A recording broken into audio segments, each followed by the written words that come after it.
ਸਤਿ ਸ਼੍ਰੀ ਅਕਾਲ ਜੀ। Let's continue with the geography MCQ series. ਅੱਜ ਦੀ ਇਸ ਵੀਡੀਓ ਦੇ ਵਿੱਚ ਆਪਾਂ ਡਿਸਕਸ ਕਰਾਂਗੇ important themes like ਇਰੋਜ਼ਨਲ and ਡਿਪੋਜੀਸ਼ਨਲ landforms. ਉਹ ਵੀ ਏਜੰਟਸ ਦੇ ਰਾਹੀਂ। Example let's say water as an agent. ਉਹਦੇ ਵਿੱਚ ਵੀ ਆਪਾਂ ਅੰਡਰਗਰਾਉਂਡ ਜਿਹੜਾ ਵਾਟਰ ਹੈਗਾ ਉਹਦੀ ਗੱਲ ਕਰਾਂਗੇ, ਆਪਾਂ ਰਨਿੰਗ ਵਾਟਰ ਦੀ ਗੱਲ ਕਰਾਂਗੇ। ਉਸ ਤੋਂ ਇਲਾਵਾ ਆਪਾਂ let's say glaciers as a agent ਦੇ ਤੌਰ ਤੇ ਕਵਰ ਕਰਾਂਗੇ। ਫਿਰ ਵਿੰਡ ਐਜ਼ ਐਨ ਏਜੰਟ ਦੇ ਆਪਾਂ ਤੌਰ ਤੇ ਕਵਰ ਕਰਾਂਗੇ ਕਿਹੜੇ ਕਿਹੜੇ ਇੰਪੋਰਟੈਂਟ ਲੈਂਡਫਾਰਮਸ ਬਣਦੇ ਆ ਤੇ ਜੋ ਜੋ ਥੀਮਸ ਦੇ ਦੁਆਰਾ ਤੁਹਾਡੇ ਐਗਜ਼ਾਮ ਵਿੱਚ ਇੰਪੋਰਟੈਂਟ ਨੇ ਪੁੱਛੇ ਜਾ ਸਕਦੇ ਆ, ਉਹਨਾਂ ਨੂੰ ਆਪਾਂ ਕਵਰ ਕਰਨ ਦੀ ਕੋਸ਼ਿਸ਼ ਕਰਦੇ ਹਾਂ। So, without wasting time, let's start with the first question that we have. Consider the following statements regarding the karst topography. Now, this is very important. Very, very, very important. इसको 2 star mark करके रखो अपने पास। Karst topography से question आना तय है। अगर आया, अगर लैंडफॉर्म वाले चैप्टर से आएगा तो दिस हाई प्रोबेबिलिटी कि वो कास्ट टोपोग्राफी से आपसे क्वेश्चन पूछने वाले। सो it primarily forms in regions with insoluble rocks like granite and basalt. पहली स्टेटमेंट ਇਸੇ ਤੇ ਚਰਚਾ ਕਰਦੇ ਹਾਂ ਜੀ। ਪਹਿਲਾਂ ਕਾਸਟ ਟੋਪੋਗ੍ਰਾਫੀ ਕਿੱਥੇ ਬਣਦੀ ਹੈ, ਤੁਹਾਨੂੰ ਪਤਾ ਹੋਣਾ ਚਾਹੀਦਾ ਹੈ ਕਿ ਜਿਹੜੇ ਰੌਕਸ ਵਿਚ are soluble in nature, soluble in water. Example dolomite, example gypsum, example let's say limestone. ਇਹ ਜਿਹੜੇ ਮਟੀਰੀਅਲ ਨੇ they are soluble in water. ਤਾਂ ਵਾਟਰ ਆਪਣੇ ਨਾਲ ਇਹਨਾਂ ਨੂੰ ਡਿਸੋਲਵ ਕਰਕੇ ਅੱਗੇ ਲੈ ਕੇ ਚਲੇ ਜਾਂਦੇ ਤਾਂ ਉਹਦੇ ਕਰਕੇ ਕੁਝ ਲੈਂਡਫਾਰਮਸ ਬਣਦੇ ਆ। ਇਹ ਆਪਾਂ ਗੱਲ ਕਰ ਰਹੇ ਹਾਂ ਗਰਾਊਂਡ ਵਾਟਰ ਦੀ। ਗਰਾਊਂਡ ਵਾਟਰ ਇੱਕ ਕੁਝ ਲੈਂਡਫਾਰਮਸ ਬਣਾਉਂਦਾ ਹੈ, ਪੱਥਰਾਂ ਨੂੰ ਤੋੜਦਾ ਹੈ, ਕੁਝ ਕੇਵ ਫਾਰਮੇਸ਼ਨ ਹੁੰਦੀ ਹੈ, ਰਾਈਟ। ਅਲੱਗ-ਅਲੱਗ ਟਾਈਪ ਦੇ ਲੈਂਡਫਾਰਮਸ ਬਣਦੇ ਆ। ਐਗਜ਼ਾਮਪਲ ਦੇ ਤੌਰ ਤੇ ਜਿਵੇਂ ਕੁਝ ਹੋਰ ਕਵਰ ਕਰਾਂਗੇ, ਸਿੰਕ ਹੋਲ ਹੋ ਗਿਆ ਜਾਂ ਡੋਲਾਈਨ ਹੋ ਗਿਆ, ਵਾਲਾਸ ਹੋ ਗਿਆ। ਇਹ ਸਾਰੇ ਲੈਂਡਫਾਰਮਸ ਬਣ ਰਹੇ ਆ ਬਿਕੋਜ਼ ਆਫ ਗਰਾਊਂਡ ਵਾਟਰ। ਕਿਉਂ ਗਰਾਊਂਡ ਵਾਟਰ ਕੀ ਕਰ ਰਿਹਾ, ਕੁਝ ਸਰਟੇਨ ਮਟੀਰੀਅਲਸ ਨੇ ਐਗਜ਼ਾਮਪਲ ਦੇ ਤੌਰ ਤੇ ਡੋਲੋਮਾਈਟ, ਜਿਪਸਮ, ਲਾਈਮਸਟੋਨ, ਜਿਨ੍ਹਾਂ ਨੂੰ ਡਿਸੋਲਵ ਕਰਕੇ ਆਪਣੇ ਨਾਲ ਲੈ ਕੇ ਚਲਾ ਜਾਂਦਾ। ਸੋ ਪਹਿਲੀ ਸਟੇਟਮੈਂਟ ਕਹਿੰਦੀ ਹੈ it primarily forms in regions with insoluble rocks like granite and basalt. This is absolutely incorrect. Second statement says sinkholes and caves are typical erosional feature resulting from the chemical dissolution. बिल्कुल सही गल है जी। क्यों? क्योंकि और एक chemical reaction हो रही है। Water is reacting with that particular material, be it dolomite, be it gypsum, be it limestone, ਤੇ ਉਹਨੂੰ ਡਿਸੋਲਵ ਕਰਕੇ ਆਪਣੇ ਨਾਲ ਲੈ ਕੇ ਜਾ ਰਿਹਾ। ਜਿੱਥੋਂ ਡਿਸੋਲਵ ਕਰਕੇ ਲੈ ਕੇ ਜਾ ਰਿਹਾ ਤਾਂ ਉੱਥੋਂ ਤਾਂ ਉਹ ਚੀਜ਼ ਇਰੋਡ ਹੋ ਚੁੱਕੀ ਹੈ। ਉਹਦੀ ਇਰੋਜਨ ਨਾਲ ਕੁਝ ਆਪਣੇ ਕੋਲ ਕੁਝ ਇਸ ਟਾਈਪ ਦਾ ਫੀਚਰ ਬਣ ਸਕਦਾ। This is sinkhole. ਕਿਤੇ ਤੁਹਾਨੂੰ ਦੇਖਿਆ ਹੋਣਾ ਕਿ ਕੋਈ ਕੇਵ ਬਣ ਚੁੱਕੀ ਹੈ। For example this cave again. ਇਹ ਆਪਾਂ ਸਾਈਡ ਪ੍ਰੋਫਾਈਲ ਦੇਖ ਰਹੇ ਹਾਂ ਜੀ। ਆਪਾਂ ਸਾਈਡ ਪ੍ਰੋਫਾਈਲ ਦੇਖ ਰਹੇ ਹਾਂ। ਆ ਲਓ, ਇਹ ਜਿਹੜਾ ਰੌਕ ਉਰੇ ਸੀਗਾ ਇਹ ਡਿਸੋਲਵ ਹੋ ਚੁੱਕਿਆ, ਕੇਵ ਬਣ ਚੁੱਕੀ ਹੈ ਜੀ। ਠੀਕ ਹੈ, ਸਿੰਕ ਹੋਲ ਇਹ ਸੀਗਾ। ਪਹਿਲਾਂ ਇਹ ਸਾਰਾ ਰੌਕ ਸੀਗਾ, ਹੁਣ ਕੀ ਹੋਇਆ, ਉੱਤੇ ਵਾਲਾ ਜਿਹੜਾ ਰੌਕ ਹੈ ਇਹ ਡਿਸੋਲਵ ਹੋ ਚੁੱਕਿਆ ਪਾਣੀ ਦੇ ਨਾਲ। ਉਰੇ ਕੁਝ ਇਸ ਤਰੀਕੇ ਦਾ ਇੱਕ ਡਿਪਰੈਸ਼ਨ ਬਣ ਚੁੱਕਿਆ। This is sinkhole. Now moderate rainfall and the presence of joints in rocks are essential for its development. Is it correct or not? एक जनरल स्टेटमेंट है कि ਹੁਣ ਇਸ ਤੇ ਨਹੀਂ ਆਣਾ ਤੁਸੀਂ ਕਿ ਬਹੁਤ ਹੈਵੀ ਰੇਨਫਾਲ ਚਾਹੀਦੀ ਹੈ, ਹੈਵੀ ਰੇਨਫਾਲ ਚਾਹੀਦਾ ਹੈ, ਮੋਡਰੇਟ ਕਿਉਂ ਕਿਹਾ। ਸਿੰਪਲ ਕਹਿ ਰਹੇ ਕਿ moderate rainfall in presence of joints, ਯਾਨੀ ਕਿ ਰੌਕਸ ਪਹਿਲਾਂ ਤੇ ਥੋੜੇ ਜਿਹੇ ਵੀਕ ਹੋਣੇ ਚਾਹੀਦੇ, ਉਹਨਾਂ ਦੇ ਵਿੱਚ ਕੁਝ ਨਾ ਕੁਝ ਜੁਆਇੰਟਸ ਹੋਣੇ ਚਾਹੀਦੇ। ਜੁਆਇੰਟਸ ਹੋਣਗੇ ਤਾਂ ਉਹਨਾਂ ਦੇ ਥਰੂ ਪਾਣੀ ਪਾਸ ਹੋਣਾ ਸ਼ੁਰੂ ਹੋ ਜਾਊਗਾ। ਸੋ presence of joints in rocks are essential for the development. Again, it's a general statement and this is correct. We have two correct options in this case, 2 and 3. The right answer in this case is B, 2 and 3. Now let's move on to the next question. With reference to karst landforms, which of the following pairs are correctly matched? ਹੁਣ ਇਹ particular features ਦੀ ਗੱਲ ਕਰ ਰਹੇ ਹਾਂ ਆਪਾਂ, ਜਿਹੜੇ ਉਹ landforms ਬਣ ਰਹੇ ਆ ਜੋ ਕਾਸਟ ਟੋਪੋਗ੍ਰਾਫੀ ਦੇ ਵਿੱਚ ਆਪਾਂ ਪੜ੍ਹਦੇ ਹਾਂ। ਸਟੈਲੈਕਟਾਈਟਸ, ਡੋਲਾਈਨ and ਓਵਾਲਾ, they are very important. ਦੇਖੋ ਸਟੈਲੈਕਟਾਈਟ ਕਦੋਂ ਬਣਦਾ? ਸਟੈਲੈਕਟਾਈਟ ਉਦੋਂ ਬਣਦਾ ਹੈ ਜਦੋਂ ਆਪਾਂ ਡੈਪੋਜੀਸ਼ਨ ਦੀ ਗੱਲ ਕਰ ਰਹੇ ਹਾਂ। ਯਾਨੀ ਕਿ ਤੁਸੀਂ ਸਮਝੋ ਜੇ ਲੈਟਸ ਸੇ ਪਾਣੀ ਆਪਣੇ ਨਾਲ ਕੁਝ ਕੈਮੀਕਲਸ ਨੂੰ, ਕੁਝ ਮਟੀਰੀਅਲ ਨੂੰ ਆਪਣੇ ਨਾਲ ਇਰੋਡ ਕਰਕੇ ਲੈ ਕੇ ਜਾ ਰਿਹਾ ਤਾਂ ਕਿਤੇ ਨਾ ਕਿਤੇ ਡਿਪੋਜ਼ਿਟ ਵੀ ਤਾਂ ਹੋਣਗੇ। ਜਿੱਥੇ ਡਿਪੋਜ਼ਿਟ ਹੋ ਰਿਹਾ ਉੱਥੇ ਡੈਪੋਜੀਸ਼ਨਲ ਲੈਂਡਫਾਰਮਸ ਬਣਾ ਰਹੇ। ਆਪਣੇ ਕੋਰਸ ਦੇ ਵਿੱਚ ਇੰਪੋਰਟੈਂਟ ਜਿਹੜੇ ਡੈਪੋਜੀਸ਼ਨ ਲੈਂਡਫਾਰਮਸ ਨੇ, ਉਹਨੇ ਇੱਕ ਸਟੈਲੈਕਟਾਈਟ ਜਿਹਦੀ ਆਪਾਂ ਜ਼ਿਕਰ ਉਰੇ ਕਰ ਰਹੇ ਹਾਂ, then stalagmite, then we have pillars. ਠੀਕ ਹੈ ਜੀ, ਇਹ ਕੁਝ ਆਪਣੇ ਲਈ ਇੰਪੋਰਟੈਂਟ ਧਿਆਨ ਚ ਰੱਖਣ ਵਾਲੇ ਆਪਣੇ ਡੈਪੋਜੀਸ਼ਨ ਲੈਂਡਫਾਰਮ ਜੋ ਕਾਸਟ ਟੋਪੋਗ੍ਰਾਫੀ ਬਣਾ ਕੇ ਦੇ ਰਹੀ ਹੈ। ਹੁਣ ਇਹਦੇ ਵਿੱਚ ਸਟੈਲੈਕਟਾਈਟ ਤੇ ਸਟੈਲਗਮਾਈਟ ਦੇ ਵਿੱਚ ਆਪਾਂ ਨੂੰ ਡਿਫਰੈਂਸ ਜਾਣਨਾ ਜ਼ਰੂਰੀ ਹੈ। ਇਹ ਕਹਿ ਰਹੇ ਸਟੈਲੈਕਟਾਈਟ ਦੇ ਕੇਸ ਵਿੱਚ depositional feature growing upward from the cave floor. ਕਹਿੰਦੇ ਕੋਈ ਕੇਵ ਹੈ, ਮੰਨ ਲਓ this is a cave, this is a cave, ਠੀਕ ਹੈ ਜੀ। ਕਹਿੰਦੇ ਸਟੈਲੈਕਟਾਈਟ ਕੀ ਹੈ, ਜਿਹੜਾ it is growing upward from the cave floor. ਮੰਨ ਲਓ ਪਾਣੀ ਇੱਥੋਂ ਡ੍ਰਿਪ ਕਰ ਰਿਹਾ ਸੀਗਾ, ਉਸ ਪਾਣੀ ਦੇ ਵਿੱਚ ਕੀ ਸੀਗਾ, ਉਹਦੇ ਪਾਣੀ ਵਿੱਚ ਡਿਜ਼ੋਲਵਡ ਫਾਰਮ ਦੇ ਵਿੱਚ ਜਿਪਸਮ ਸੀਗਾ, ਲੈਟਸ ਲਾਈਮਸਟੋਨ ਸੀਗਾ, ਡੋਲੋਮਾਈਟ ਸੀਗਾ। ਉਹ ਇੱਕ ਪੁਆਇੰਟ ਆਫ ਟਾਈਮ ਤੋਂ ਬਾਅਦ ਕੀ ਹੋਊਗਾ, ਜਿਹੜਾ ਉਹਦਾ ਡਿਜ਼ੋਲਵ ਕੰਟੈਂਟ ਜਿਹੜਾ ਹੈਗਾ ਉਹ ਹੁਣ ਕੀ ਹੋਣਾ ਸ਼ੁਰੂ ਹੋ ਜਾਣਾ, ਕਿਤੇ ਡਿਜ਼ੋਲਵ ਫਾਰਮ ਚ ਨਾ ਰਹਿ ਕੇ ਹੁਣ ਉਹ ਡਿਪੋਜ਼ਿਟ ਹੋਣਾ ਸ਼ੁਰੂ ਹੋ ਜਾਣਾ। ਤਾਂ ਮੰਨ ਲਓ ਆਹ ਪਾਣੀ ਉਰੇ ਡ੍ਰਿਪ ਕਰਨਾ ਸ਼ੁਰੂ ਕਰ ਰਿਹਾ, ਡ੍ਰਿਪ ਕਰਨਾ ਸ਼ੁਰੂ ਕਰ ਰਿਹਾ, ਤਾਂ ਉਰੇ ਕੀ ਹੋ ਰਿਹਾ, ਉਰੇ ਕੀ ਹੋ ਰਿਹਾ ਜੀ, ਆ ਦੇਖੋ ਆਹ ਜਿਹੜਾ ਮਟੀਰੀਅਲ ਸੀਗਾ ਉਰੇ ਡਿਪੋਜ਼ਿਟ ਹੋਣਾ ਸ਼ੁਰੂ ਹੋ ਗਿਆ, ਕੁਝ ਇਸ ਤਰੀਕੇ ਨਾਲ। ਇੱਕ ਤਾਂ ਇਹ ਪਾਰਟ ਹੈ। दूसरा पार्ट ये है कि while this water was dripping down, कुछ पार्ट उरे डिपॉजिट होना शुरू हो गया। Again this water is seeping like this, ते उरे पानी या मटेरियल एंड डिपॉजिट होना शुरू हो गया।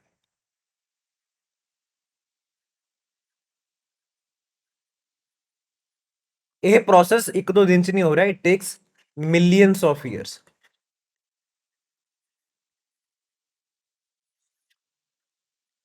ਇਹ ਤਾਂ ਡਿਵੈਲਪ ਹੋ ਰਿਹਾ। ਤਾਂ ਜਿਹੜਾ ਇਹ ਪ੍ਰੋਸੈਸ ਹੈ ਕਿ ਕੇਵ ਦੇ ਫਲੋਰ ਤੋਂ ਇੱਕ ਲੈਂਡਫਾਰਮ ਬਣ ਰਿਹਾ ਹੈ ਕੁਝ ਇਸ ਤਰੀਕੇ ਨਾਲ। ਕਿਉਂ? ਕਿਉਂਕਿ ਜਿਹੜਾ ਡਿਜ਼ੋਲਵਡ ਮਟੀਰੀਅਲ ਸੀਗਾ ਹੁਣ ਉਹ ਉਰੇ ਡਿਪੋਜ਼ਿਟ ਹੋਣਾ ਸ਼ੁਰੂ ਹੋ ਚੁੱਕਿਆ ਹੈ। ਜਦੋਂ ਵੀ ਆਪਾਂ presence of let's say CO2 ਦੇ ਪ੍ਰੈਜ਼ੈਂਸ ਦੇ ਵਿੱਚ ਆਪਾਂ ਇਹਨਾਂ ਚੀਜ਼ਾਂ ਨੂੰ ਕਵਰ ਕਰਦੇ ਹਾਂ, CO2 ਕੀ ਕਰਦਾ, ਉਹਦੀ ਡਿਜ਼ੋਲਵੇਬਿਲਿਟੀ ਨੂੰ ਵਧਾ ਦਿੰਦਾ। ਪਰ ਜਦੋਂ ਹੀ ਉਹ ਘਟਣਾ ਸ਼ੁਰੂ ਹੁੰਦਾ ਹੈ ਤਾਂ ਤੁਸੀਂ ਦੇਖੋਗੇ ਉਹੀ ਮਟੀਰੀਅਲ ਦੁਬਾਰਾ ਡਿਪੋਜ਼ਿਟ ਹੋਣਾ ਸ਼ੁਰੂ ਹੋ ਜਾਂਦਾ। ਹੁਣ ਇਹ ਮਟੀਰੀਅਲ ਡਿਪੋਜ਼ਿਟ ਹੋ ਰਿਹਾ। ਜਿਹੜਾ ਇਹ ਫੀਚਰ ਹੈ ਇਹ ਹੈ ਜੀ ਸਟੈਲਗਮਾਈਟ, STG ਦੇ ਨਾਲ ਇਹਨੂੰ ਸ਼ਾਰਟ ਫਾਰਮ ਦੇ ਵਿੱਚ ਯਾਦ ਰੱਖੋ। ਜਿਹੜਾ ਕੇਵ ਦੀ ਰੂਫ ਤੋਂ ਥੱਲੇ ਆ ਰਿਹਾ ਉਹ ਹੈ ਸਟੈਲੈਕਟਾਈਟ, STC ਦੇ ਨਾਮ ਤੋਂ ਯਾਦ ਰੱਖੋ। ਤਾਂ ਸਟੈਲੈਕਟਾਈਟ ਦੇ ਕੇਸ ਵਿੱਚ ਕੀ ਕਹਿ ਰਹੇ ਹਨ, depositional feature growing upward from the cave floor. Upward ਨਹੀਂ ਹੈ ਜੀ, ਇਟਸ ਦੀ ਡਾਊਨਵਰਡ। ਤਾਂ ਇਹ ਸਟੇਟਮੈਂਟ ਜਿਹੜੀ ਹੈਗੀ ਹੈ ਆਪਣੀ, this is incorrect. Now next doline ਦੀ ਗੱਲ ਹੋ ਰਹੀ ਹੈ ਉਰੇ, erosional depression formed by bedrock collapse. ਜਦੋਂ ਆਪਾਂ ਸਿੰਕ ਹੋਲ ਦੀ ਗੱਲ ਕੀਤੀ ਹੈ ਲਾਸਟ ਸਲਾਈਡ ਦੇ ਵਿੱਚ, ਸਿੰਕ ਹੋਲ ਦੀ ਗੱਲ ਕੀਤੀ, ਕੁਝ ਉਸ ਤਰੀਕੇ ਦਾ ਹੀ ਡੋਲਾਈਨ ਬਣਿਆ ਹੁੰਦਾ ਜੀ। ਕੁਝ ਆਪਾਂ ਸਿੰਕ ਹੋਲ ਦੀ ਗੱਲ ਕੀਤੀ ਸੀ, ਆ ਦੇਖੋ ਇਸੇ ਤਰੀਕੇ ਨਾਲ ਡੋਲਾਈਨ ਬਣਿਆ ਹੁੰਦਾ। ਤੇ ਜੇ ਮੈਂ ਇੱਕ ਕ੍ਰਾਸ ਸੈਕਸ਼ਨਲ ਵਿਊ ਬਣਾਉਣ ਦੀ ਕੋਸ਼ਿਸ਼ ਕਰਾਂ ਉਰੇ ਤਾਂ ਕੁਝ ਇਸ ਤਰੀਕੇ ਨਾਲ ਬਣਾ ਸਕਦਾ। I hope it's visible. ਇੱਕ ਕ੍ਰਾਸ ਸੈਕਸ਼ਨਲ ਵਿਊ ਬਣਾ ਦੋ। ਇਹਦੇ ਵਿੱਚ ਮੰਨ ਲਓ ਆ ਦੇਖੋ ਕੁਝ ਉਰੇ ਆਪਾਂ ਨੂੰ ਸਿੰਕ ਹੋਲ ਦਿਖ ਰਿਹਾ, ਕੁਝ ਉਰੇ ਆਪਾਂ ਨੂੰ ਸਿੰਕ ਹੋਲ ਦਿਖ ਰਿਹਾ, ਕੁਝ ਲੈਟਸ ਸੇ ਉਰੇ ਆਪਾਂ ਨੂੰ ਵੀ ਇੱਕ ਹੋਰ ਸਿੰਕ ਹੋਲ ਜਾਂ ਡੋਲਾਈਨ ਦਿਖ ਰਿਹਾ। ਠੀਕ ਹੈ, ਇਹ ਕੁਝ ਟੌਪ ਵਿਊ ਤੋਂ ਤੁਹਾਨੂੰ ਐਂ ਦਿਖਣਗੇ ਕ੍ਰਾਸ ਸੈਕਸ਼ਨਲ ਵਿਊ ਤੋਂ, ਰਾਈਟ। ਸੋ ਥਰਡ ਸਟੇਟਮੈਂਟ ਵੱਲ ਤੁਰਦੇ ਆਪਾਂ, uvala large merged sink holes creating a complex valley. ਇਹ correct है या incorrect है? The answer is it is correct. In this case the right answer is 2 and 3, B option is the right answer. ओवाला कितना ਬਣਿਆ, let me show you। ਇਹ ਕੀ ਕਹਿ ਰਹੇ ਆ ਕਿ ਬਹੁਤ ਸਾਰੇ ਸਿੰਕ ਹੋਲ ਸੀਗੇ, ਉਹਨਾਂ ਦੇ ਮਰਜਰ ਨਾਲ ਬਣਿਆ। ਇਮੇਜਿਨ ਦੇ ਤੌਰ ਤੇ ਤੁਸੀਂ ਇਮੇਜਿਨ ਕਰੋ ਜ਼ਰਾ, ਇਹ ਇੱਕ ਸਿੰਕ ਹੋਲ ਹੈ, ਇਹ ਦੂਸਰਾ ਸਿੰਕ ਹੋਲ ਹੈ। ਮੰਨ ਲਓ ਇੱਕ ਉਰੇ ਇੱਕ ਹੋਰ ਸਿੰਕ ਹੋਲ ਆ ਜਾਂਦਾ ਹੈ, ਆ ਦੇਖੋ ਜੋ ਸਿੰਕ ਹੋਲ ਬਣ ਰਿਹਾ ਤਾਂ ਤੁਹਾਨੂੰ ਐ ਨਹੀਂ ਲੱਗੂਗਾ ਕਿ ਇਹ ਜਿਹੜਾ ਪਾਰਟ ਹੈਗਾ ਕੁਝ ਇੱਕ ਵੈਲੀ ਟਾਈਪ ਬਣ ਚੁੱਕਿਆ। वैली टाइप मतलब कुछ इस तरीके का, कुछ इस तरीके का, कुछ इस तरीके का। इधर भी लैंड फॉर्म है, इधर भी अपलिफ्टेड लैंड फॉर्म, विच ਜਿਹੜਾ ਏਰੀਆ ਹੈ ਉਹ ਖਾਲੀ ਹੈ। ਕਿਉਂ? ਕਿਉਂਕਿ ਬਹੁਤ ਸਾਰੇ ਜਿਹੜੇ ਸਿੰਕ ਹੋਲਸ ਹੈ ਉਹਨਾਂ ਨੇ ਮਿਲ ਕੇ ਇੱਕ ਵੈਲੀ ਬਣਾਤੀ। ਜਿਹੜਾ ਵੈਲੀ ਬਣ ਗਿਆ ਉਹਨੂੰ ਕੀ ਕਹਿ ਰਹੇ ਆਪਾਂ, ਉਵਾਲਾ। So this statement is correct. We have the right answer 2 and 3. Option B is the right answer. Next, consider the following statements about the stalactites and stalagmites. When a stalactite and stalagmite merge, they form a structure known as column or pillar. ਹੁਣੇ ਆਪਾਂ ਪਿਛਲੀ slide ਵਿੱਚ ਇਹਨੂੰ cover ਕੀਤਾ, ਪਿਛਲੇ question ਵਿੱਚ ਹੀ cover ਕੀਤਾ ਕਿ ਜਦੋਂ ਡਿਪੋਜੀਸ਼ਨ ਹੋਣੀ ਸ਼ੁਰੂ ਹੋ ਜੂਗੀ, again it takes millions of years to form this landform. ਇਹ ਕੇਵਸ ਦੇ ਵਿੱਚ ਆਮ ਦੇਖਣ ਨੂੰ ਮਿਲ ਜਾਂਦਾ ਜੀ। This is stalactite and this is stalagmite. Over the period of time ਪਾਣੀ ਡ੍ਰਿਪ ਹੋ ਰਿਹਾ, ਡ੍ਰਿਪ ਹੋ ਰਿਹਾ, ਡ੍ਰਿਪ ਹੋ ਰਿਹਾ, ਇਹ ਇੱਕ ਕੇਸ ਬਣ ਸਕਦਾ ਕਿ ਇੱਥੋਂ ਵੀ ਦੋਵਾਂ ਦੀ ਜਿਹੜੀ ਗਰੋਥ ਹੈ ਵੱਧਦੀ ਜਾ ਰਹੀ ਹੈ and then they join to form a column or a pillar. Now second statement, stalagmite typically have pointed tips while stalactites are more rounded or flattened at their ends. Now ਇਹਦੀ ਗੱਲ ਕਰਦੇ ਆਪਾਂ, ਦੇਖੋ ਜ਼ਰਾ, stalagmites typically have pointed tips ਦੀ ਗੱਲ ਕਰ ਰਹੇ, ਕਹਿੰਦੇ stalagmite ਜਿਹੜਾ ਹੈਗਾ ਇਹਦੀ ਟਿਪ ਜਿਹੜੀ ਹੋਗੀ pointed ਹੋਗੀ, ਕੁਝ ਇਸ ਤਰੀਕੇ ਨਾਲ ਹੋਗੀ। ਇੱਕ ਕਾਮਨ ਸੈਂਸ ਬੇਸ ਕੁਐਸਚਨ ਹੈ ਜੀ। ਤੁਸੀਂ ਆਪ ਸੋਚੋ ਕਿ ਇੱਕ ਤਾਂ ਪਾਣੀ ਉੱਤੋਂ ਡ੍ਰੌਪ ਹੋ ਰਿਹਾ ਕੁਝ ਇਸ ਤਰੀਕੇ ਨਾਲ, ਉਸ ਦੀ ਜਿਹੜੀ ਟਿਪ ਹੋਗੀ ਉਹ ਪੁਆਇੰਟਡ ਹੋਊਗੀ, ਜਾਂ ਜਿਹੜਾ ਪਾਣੀ ਥੱਲੇ ਡ੍ਰੌਪ ਹੋਣ ਤੋਂ ਬਾਅਦ ਲੈਂਡਫਾਰਮ ਬਣਾ ਰਿਹਾ ਉਸ ਦੀ ਟਿਪ ਪੁਆਇੰਟਡ ਹੋਊਗੀ। ਦ ਆਂਸਰ ਇਜ਼ ਕਿ ਇਹਦੇ ਕੇਸ ਵਿੱਚ ਨਾ ਥੋੜਾ ਜਿਹਾ ਰਾਉਂਡਡ ਦਿਖੂਗਾ ਮੈਨੂੰ, ਕੁਝ ਇਸ ਤਰੀਕੇ ਨਾਲ, ਯਾਨੀ ਕਿ stalagmite typically don't have pointed tips, on the other hand ਜਿਹੜੇ have gentler slope like this, ਕਿਉਂਕਿ ਪਾਣੀ ਥੱਲੇ ਡਿੱਗ ਰਿਹਾ ਉਸ ਤੋਂ ਬਾਅਦ ਉਰੇ ਡਿਪੋਜੀਸ਼ਨ ਹੋ ਰਹੀ ਹੈ। ਔਨ ਦੀ ਅਦਰ ਹੈਂਡ ਸਟੈਲੈਕਟਾਈਟ ਦੇ ਕੇਸ ਵਿੱਚ ਪਾਣੀ ਡਾਇਰੈਕਟਲੀ ਇੱਥੋਂ ਡ੍ਰੌਪ ਹੋ ਰਿਹਾ, ਡ੍ਰੌਪ ਦਿਸ ਡ੍ਰੌਪ ਦਿਸ ਡ੍ਰੌਪ ਡ੍ਰੌਪ ਡ੍ਰੌਪ, ਤਾਂ ਉਰੇ ਕੀ ਹੋ ਰਿਹਾ, ਉਰੇ ਤੁਹਾਨੂੰ ਇੱਕ ਪੁਆਇੰਟਡ ਟਿਪ ਦੇਖਣ ਨੂੰ ਮਿਲ ਸਕਦੀ ਹੈ, but not here. So second statement is incorrect, we have statement 1 as the right answer. Next, now this question deals with glacier as an agent. ਇਹਦੇ ਵਿੱਚ ਗਲੇਸ਼ੀਅਰ ਤੋਂ ਬਣਾਏ ਗਏ ਲੈਂਡਫਾਰਮਸ ਦੀ ਗੱਲ ਕਰ ਰਹੇ ਹਾਂ ਆਪਾਂ, both depositional as well as erosional. U shape valley ਦੀ ਗੱਲ ਹੋ ਰਹੀ ਹੈ ਜੀ, a broad flat bottom trough carved by glacial abrasion and plucking. Now ਇਸ ਗੱਲ ਤੇ ਆਪਾਂ ਧਿਆਨ ਜ਼ਰੂਰ ਦੇਣਾ, ਦੇਖੋ ਜ਼ਰਾ, ਕਿ ਗਲੇਸ਼ੀਅਰਸ ਵੀ ਮੂਵ ਕਰ ਰਹੇ ਹਨ under the influence of gravity, ਕਿਉਂਕਿ ਕੋਈ ਸਲੋਪ ਹੈਗੀ ਹੈ ਉਸ ਦੇ ਉੱਪਰ ਗਲੇਸ਼ੀਅਰ ਹੈ and it is on move. ਹਾਲਾਂਕਿ ਬਹੁਤ ਸਲੋਲੀ ਮੂਵ ਕਰਦੇ ਹਨ, ਬਟ ਦ ਫੈਕਟ ਇਜ਼ ਕਿ ਗਲੇਸ਼ੀਅਰ ਦਾ ਮਾਸ ਇੰਨਾ ਜ਼ਿਆਦਾ, ਉਹਦੇ ਵੋਲਿਊਮ ਇੰਨੀ ਜ਼ਿਆਦਾ ਹੈ, ਉਹਦਾ ਜਿਹੜਾ ਇੰਪੈਕਟ ਹੋ ਰਿਹਾ ਹੈ ਔਨ ਲੈਂਡ ਫਾਰਮ ਬਹੁਤ ਜ਼ਿਆਦਾ ਹੁੰਦਾ ਹੈ। ਵਾਈਲ ਗਲੇਸ਼ੀਅਰ ਇਜ਼ ਮੂਵਿੰਗ, ਤਾਂ ਉਹ ਕੀ ਕਰੂਗਾ, ਸਰਫੇਸ ਨੂੰ ਅਬਰੇਡ ਕਰੂਗਾ, ਬਰੇਸ ਕਰੂਗਾ। ਇਸ ਲਾਈਕ ਤੁਸੀਂ ਘਰੇ ਸੈਂਡ ਪੇਪਰ ਦੇਖਿਆ ਹੋਣਾ, ਸੈਂਡ ਪੇਪਰ ਆਪਣੇ ਘਰੇ ਪੇਂਟ ਹੁੰਦਾ ਤਾਂ ਵੀ ਅਬਰੇਡ ਦਾ, ਅਬਰੇਸ ਕਰਦੇ ਆਪਾਂ ਦੀਵਾਰਾਂ ਨੂੰ, ਉਵੇਂ ਹੀ ਅਬਰੇਜਨ ਉਰੇ ਹੁੰਦੀ ਹੈ, ਰਗੜਦਾ ਜਾਂਦਾ ਉਹ ਸਰਫੇਸ ਨੂੰ, ਉਹਦੇ ਨਾਲ ਨਾਲ ਪਲਕ ਕਰਦਾ, ਕਿਉਂਕਿ ਆਈਸ ਜਿਹੜੀ ਹੈਗੀ ਹੈ ਉਹ ਲੈਟਸ ਸੇ ਜਿਹਦੇ ਨਾਲ ਗਲੇਸ਼ੀਅਰ ਬਣਿਆ ਹੋਇਆ ਉਹਦੇ ਪੁਆਇੰਟਡ ਟਿਪਸ ਵੀ ਹੋਣਗੇ, ਉਹ ਜਦੋਂ ਮੂਵ ਕਰ ਰਹੀ ਹੈ ਤਾਂ ਉਹ ਜਿਹੜਾ ਥੱਲੇ ਸਰਫੇਸ ਉਹਦਾ ਹੈਗਾ ਉਹਨੂੰ ਪਲਕ ਕਰਦੀ ਹੋਈ ਆਪਣੇ ਨਾਲ ਲੈ ਕੇ ਜਾਓਗੇ, ਤਾਂ ਉਵੇਂ ਹੀ ਉਰੇ ਇੱਕ ਯੂ ਸ਼ੇਪ ਵੈਲੀ ਬਣ ਜਾਂਦੀ ਹੈ because of movement of glacier. So U shape valleys, this statement is correct, ਕੁਝ ਇਸ ਤਰੀਕੇ ਦੀ ਵੈਲੀ ਬਣ ਜਾਂਦੀ। ਵੀ ਨਹੀਂ ਹੁੰਦੀ ਹੈ ਕਿ ਵੀ ਕੌਣ ਬਣਾਊਗਾ, ਰਿਵਰ ਬਣਾਊਗੀ, ਯੂ ਸ਼ੇਪ ਵੈਲੀ ਕੌਣ ਬਣਾ ਰਿਹਾ, ਗਲੇਸ਼ੀਅਰ ਬਣਾ ਰਿਹਾ, glacier while moving. Then second statement, moraines ਦੀ ਗੱਲ ਕਰ ਰਹੇ ਹਾਂ, ridge of unsorted till deposited at the glaciers edge or on the sides. ਹੁਣ ਜਿਹੜਾ ਪਹਿਲੀ ਗੱਲ ਕੀਤੀ ਆਪਾਂ ਯੂ ਸ਼ੇਪ ਵੈਲੀ ਦੀ, that is formed because of erosion. Second ਜਿਹੜੀ ਗੱਲ ਆਪਾਂ ਕਰ ਰਹੇ ਹਾਂ, ਮੋਰੇਨ ਦੀ ਗੱਲ ਕਰ ਰਹੇ ਹਾਂ, ਤਾਂ ਇਹ ਇੱਕ ਡਿਪੋਜੀਸ਼ਨਲ ਲੈਂਡਫਾਰਮਸ ਹੈ ਜੀ। ਇਹ ਗਲੇਸ਼ੀਅਰ ਦੀ ਲੈਟਸ ਸੇ ਜਿਹੜੀ ਸਾਈਡਸ ਨੇ, ਐਗਜ਼ਾਮਪਲ ਮੰਨ ਲਓ ਇਹ ਗਲੇਸ਼ੀਅਰ ਹੈ, ਇਸ side we you see mountains and on this side also you are seeing mountains. Glacier ਦੀ ਸਾਈਡ ਤੇ ਕੁਝ ਡੈਪੋਜੀਸ਼ਨ ਹੋਣੀ ਸ਼ੁਰੂ ਹੋ ਜੂਗੀ, ਮੰਨ ਲਓ ਗਲੇਸ਼ੀਅਰ ਕੁਝ ਇਸ ਤਰੀਕੇ ਨਾਲ ਮੂਵ ਕਰ ਰਿਹਾ, ਸਾਈਡਸ ਤੇ ਯੂ ਵਿਲ ਸੀ ਡੈਪੋਜੀਸ਼ਨ, ਉਹ ਕੀ ਹੈ ਜੀ, this is lateral moraine, lateral ਮੋਰੇਨ।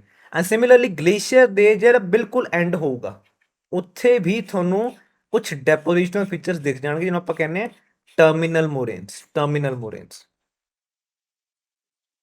Similarly ਵਿਚਾਲੇ ਵੀ ਆਪਾਂ ਨੂੰ ਮਿਲ ਜਾਣਗੇ ਇਸ ਕੁਝ ਗਲੇਸ਼ੀਅਰਸ ਦੇ ਜਿਹੜੇ ਡੈਪੋਜੀਸ਼ਨ ਫੀਚਰ, ਉਹਨਾਂ ਨੂੰ ਆਪਾਂ ਕਹਿੰਦੇ ਮੀਡੀਅਲ ਮੋਰੇਨਸ।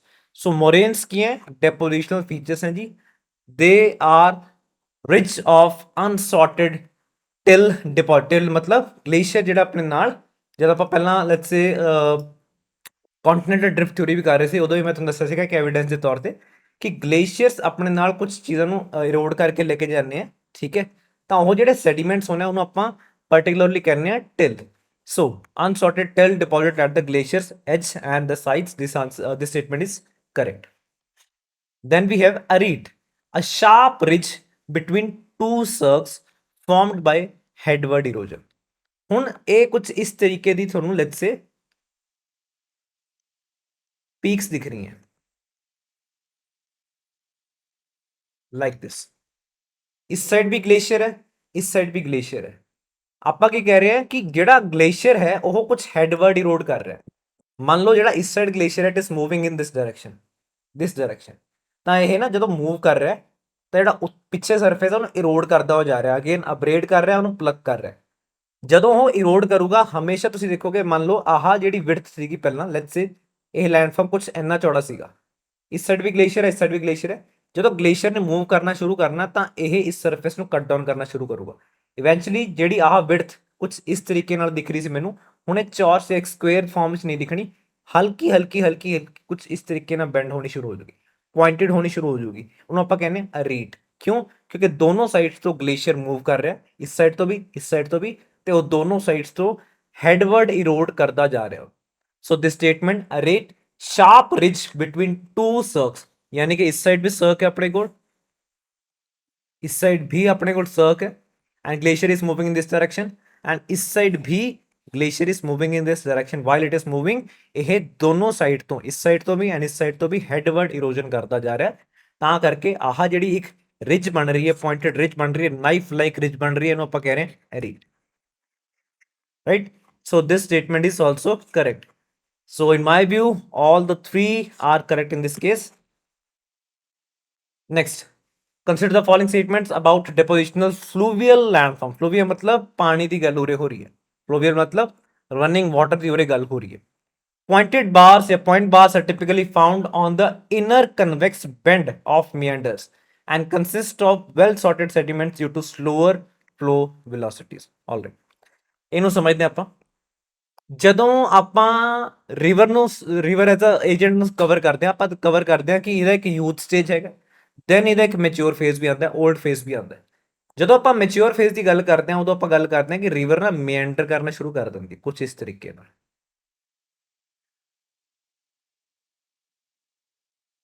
ਨੋਰਮਲ ਜੋ ਤੁਸੀਂ ਪਲੇਨਸ ਦੇ ਵਿੱਚ ਰਿਵਰਸ ਨੂੰ ਦੇਖਦੇ ਹੋ, ਠੀਕ ਹੈ, ਤਾਂ ਲੈਟਸ ਸੇ ਰਿਵਰ ਗੰਗਾ ਦੀ ਗੱਲ ਕਰਦੇ ਹਾਂ, ਯਮੁਨਾ ਦੀ ਗੱਲ ਕਰਦੇ ਹਾਂ, ਜਾਂ ਟੂ ਐਨ ਐਕਸਟੈਂਟ ਆਪਾਂ ਲੈਟਸ ਸੇ ਫਾਜ਼ਿਲਕਾ ਦੇ ਆਸ-ਪਾਸ ਜਾਂ ਸੌਰੀ ਸਦਰਨ ਪੰਜਾਬ ਦੇ ਆਸ-ਪਾਸ ਆਪਾਂ ਦੇਖਦੇ ਹਾਂ, ਇਸ ਸਾਈਡ ਘੱਗਰ ਦੀ ਗੱਲ ਕਰੀਏ ਆਪਾਂ, ਲੈਟਸ ਸੇ ਸਤਲੁਜ ਦੀ ਗੱਲ ਕਰੀਏ, ਇਵਨ ਰਾਵੀ ਦੀ ਵੀ ਗੱਲ ਕਰੀਏ, not on the foot hills but ਹਾਂ ਸਦਰਨ ਪੰਜਾਬ ਵਾਲੇ ਪਾਸੇ ਆਪਾਂ ਗੱਲ ਕਰ ਰਹੇ ਹਾਂ, ਉੱਥੇ ਆਪਾਂ ਨੂੰ ਕੁਝ ਇਸ ਤਰੀਕੇ ਨਾਲ ਰਿਵਰ ਫਲੋ ਹੁੰਦੀ ਦਿਖਦੀ ਹੈ, ਮੇਐਂਡਰ ਕਰਦੀ ਹੋਈ ਜਾਂਦੀ ਦਿਖਦੀ ਹੈ ਜੀ, ਰਾਈਟ। ਸੋ ਮੇਐਂਡਰਿੰਗ ਦਾ ਕਰਕੇ ਕੀ ਹੁੰਦਾ, ਤੁਸੀਂ ਆਹ ਦੇਖੋ ਕਿ ਇੱਕ ਐਂਡ ਤੇ ਕੀ ਹੁੰਦਾ ਜੀ, ਇੱਕ ਐਂਡ ਤੇ ਡੈਪੋਜੀਸ਼ਨ ਹੁੰਦੀ ਹੈ ਤੇ ਦੂਜੇ ਐਂਡ ਤੇ ਕੀ ਹੁੰਦਾ, ਇਰੋਜਨ ਹੁੰਦੀ ਹੈ ਜੀ। ਇੱਕ ਐਂਡ ਤੇ ਡੈਪੋਜੀਸ਼ਨ ਹੁੰਦੀ ਹੈ, ਇੱਕ ਐਂਡ ਤੇ ਹੁੰਦੀ ਹੈ erosion. Let's say this water is flowing in this direction, ਇੱਕ ਐਂਡ ਤੇ ਕੀ ਹੋਊਗਾ, ਡੈਪੋਜੀਸ਼ਨ ਹੋਊਗੀ, ਤੇ ਦੂਜੇ ਐਂਡ ਤੇ ਕੀ ਹੋਊਗਾ, ਇਰੋਜਨ ਹੋਊਗੀ, ਇਰੋਜਨ। ਕਿਉਂ? ਕਿਉਂਕਿ ਇੱਕ ਐਂਡ ਤੇ ਪਾਣੀ ਸਲੋ ਮੂਵ ਕਰ ਰਿਹਾ, ਦੂਜੇ ਐਂਡ ਤੇ ਉਹਨੂੰ ਤੇਜ਼ ਮੂਵ ਕਰਨਾ ਪੈ ਰਿਹਾ ਹੈ, ਠੀਕ ਹੈ ਜੀ। ਐਗਜ਼ਾਮਪਲ ਦੇ ਤੌਰ ਤੇ ਲੈਟਸ ਸੇ ਆਪਾਂ ਇੱਕ ਉਰੇ ਇਸ ਪੁਆਇੰਟ ਤੇ ਕ੍ਰਾਸ ਸੈਕਸ਼ਨ ਬਣਾ ਲੈਂਦੇ ਹਾਂ, ਜਾਂ ਇਸ ਪੁਆਇੰਟ ਤੇ ਆਪਾਂ ਕ੍ਰਾਸ ਸੈਕਸ਼ਨ ਬਣਾ ਲੈਂਦੇ ਹਾਂ, ਰਾਈਟ। ਤੇ ਇਹਦੇ ਅਰਾਊਂਡ ਆਪਾਂ ਸੈਂਟਰੀਫਿਊਗਲ ਫੋਰਸ ਜਾਂ ਬਾਕੀ ਫੋਰਸਿਸ ਲਗਾ ਕੇ ਦੇਖਣੇ ਸ਼ੁਰੂ ਕਰਦੇ ਹਾਂ, ਤਾਂ ਆਪਾਂ ਨੂੰ ਨਜ਼ਰ ਆਉਂਦਾ ਹੈ ਕਿ ਲੈਟਸ ਸੇ ਆਪਾਂ ਗੱਲ ਕਰ ਰਹੇ ਹਾਂ ਕਿ ਇੱਕ ਕੇਸ ਵਿੱਚ ਪਾਣੀ ਨੂੰ ਜ਼ਿਆਦਾ ਡਿਸਟੈਂਸ ਟਰੈਵਲ ਕਰਨਾ ਪੈ ਰਿਹਾ, ਜ਼ਿਆਦਾ ਡਿਸਟੈਂਸ ਟਰੈਵਲ ਕਰਨਾ ਪੈ ਰਿਹਾ ਤਾਂ ਉਹਨੂੰ ਸਪੀਡ ਵੀ ਆਪਣੀ ਵਧਾਉਣੀ ਪੈ ਰਹੀ। ਆ ਦੇਖੋ, ਜ਼ਿਆਦਾ ਡਿਸਟੈਂਸ ਟਰੈਵਲ ਕਰਨਾ ਪੈ ਰਿਹਾ, ਸਪੀਡ ਵੀ ਵਧ ਰਹੀ ਹੈ ਉਰੇ। ਤੇ ਉਰੇ ਕੀ ਹੈ, ਤੁਸੀਂ ਆ ਦੇਖੋ, ਉਰੇ ਉਹਨੂੰ ਬਹੁਤ ਘੱਟ ਡਿਸਟੈਂਸ ਟਰੈਵਲ ਕਰਨਾ ਪੈ ਰਿਹਾ ਅਰਾਊਂਡ ਦਿਸ ਪੁਆਇੰਟ, ਤਾਂ ਉਰੇ ਉਹਦੀ ਸਪੀਡ ਹੈਗੀ ਹੈ ਜ਼ਿਆਦਾ। ਸਿਮਿਲਰਲੀ ਉਰੇ ਗੱਲ ਕਰੀਏ, ਉਰੇ ਵੀ ਕੀ ਹੋਗੀ, ਉਰੇ ਇਰੋਜਨ ਹੋਣ ਵਾਲੀ ਹੈ। ਕਿਉਂ? ਕਿਉਂਕਿ ਸਪੀਡ ਉਰੇ ਪਾਣੀ ਦੀ ਜ਼ਿਆਦਾ ਹੈ। ਉਰੇ ਕੀ ਹੈ, ਉਰੇ ਉਹਦਾ ਬਹੁਤ ਘੱਟ ਡਿਸਟੈਂਸ ਟਰੈਵਲ ਕਰਨਾ ਤੇ ਸਪੀਡ ਉਰੇ ਘੱਟ ਹੈ। ਜਿੱਥੇ ਸਪੀਡ ਘੱਟ ਹੋਗੀ ਉੱਥੇ ਡਿਪੋਜੀਸ਼ਨ ਹੋਣ ਵਾਲੀ ਹੈ, ਜਿੱਥੇ ਸਪੀਡ ਜ਼ਿਆਦਾ ਹੈਗੀ ਹੈ ਉੱਥੇ ਇਰੋਜਨ ਹੋਣ ਵਾਲੀ ਹੈ। ਤਾਂ ਜਦੋਂ ਆਪਾਂ ਡੈਪੋਜੀਸ਼ਨ ਵਾਲੇ ਪੁਆਇੰਟ ਦੀ ਗੱਲ ਕਰ ਰਹੇ ਹਾਂ ਤਾਂ ਆਪਾਂ ਪੁਆਇੰਟ ਬਾਰਸ ਦੇ ਫਾਰਮੇਸ਼ਨ ਦੀ ਗੱਲ ਕਰਾਂਗੇ। ਦੇਖੋ ਪੁਆਇੰਟ ਬਾਰਸ ਯਾਨੀ ਕਿ ਜਿਹੜੀ ਉਰੇ ਡੈਪੋਜੀਸ਼ਨ ਹੋ ਰਹੀ ਹੈ, ਉਰੇ ਡੈਪੋਜੀਸ਼ਨ ਹੋ ਰਹੀ ਹੈ, ਉਰੇ ਡੈਪੋਜੀਸ਼ਨ ਹੋ ਰਹੀ ਹੈ, ਉਰੇ ਡੈਪੋਜੀਸ਼ਨ ਹੋ ਰਹੀ ਹੈ, ਇਹ ਕੀ ਹੋ ਰਹੀ ਹੈ, ਇਹ inner half of convex bend ਤੇ ਹੋ ਰਹੀ ਹੈ। This is convex bend, this whole thing is convex band, this whole thing is convex band, this is convex band। ਇਹਦੇ ਇਨਰ ਹਾਫ ਤੇ ਯਾਨੀ ਕਿ ਅੰਦਰ ਵਾਲੇ ਪਾਰਟ ਤੇ ਡੈਪੋਜੀਸ਼ਨ ਹੋ ਰਹੀ ਹੈ, ਇਹਨੂੰ ਆਪਾਂ ਕਹਿ ਰਹੇ ਹਾਂ ਪੁਆਇੰਟ ਬਾਰਸ, ਠੀਕ ਹੈ ਜੀ।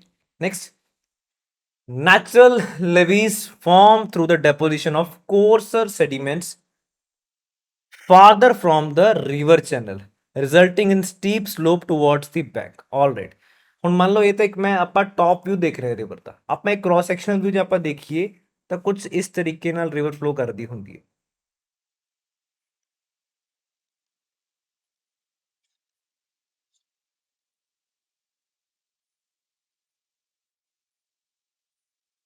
ਕੁਝ ਇਸ ਤਰੀਕੇ ਨਾਲ ਰਿਵਰ ਫਲੋ ਕਰ ਰਹੀ ਹੈ। ਥੋੜਾ ਜਿਹਾ ਦੂਰ ਕੁਝ ਉਰੇ ਕੁਝ ਇਸ ਤਰੀਕੇ ਨਾਲ we have a certain type of embankment, certain type of embankment, ਇੱਕ ਅਪਲਿਫਟਡ ਜਿਹਾ ਏਰੀਆ ਦਿਖਦਾ ਆਪਾਂ ਨੂੰ, ਇਸ ਸਾਈਡ ਵੀ ਇਸ ਸਾਈਡ ਵੀ।